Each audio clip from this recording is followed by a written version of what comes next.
Ating update lang tayo mga kabonsay sa ating bougainvillea na fuse. At sa nakita nyo mga kabonsay, ito unti-unti na nag-fuse.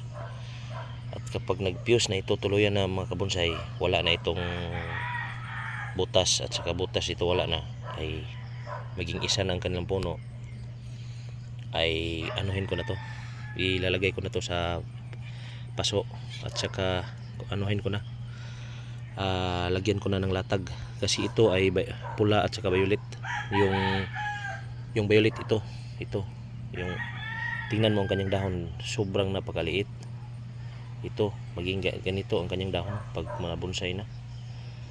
At itong pula din, ganun din itong kanyang dahon. Hindi ko alam kung anong variety nila nito mga kabonsai. At kung alam nyo ang variety nito, ay paki-comment down below na lang. At mga ka-followers at sa mga friends, comment down below na lang kayo kapag alam nyo kung anong variety ito.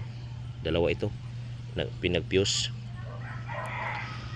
At marami pa pong mga alaga dito mga kabonsai. Ito may argaw dagat pa. At ito ay lagyan natin ng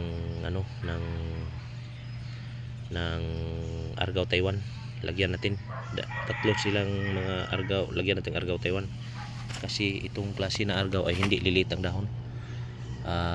Bilog ang kanyang dahon, hindi liliit. So ang gawin lang natin dyan is dapat natin argaw Taiwan. Tatlo sila. Nandun yung iba.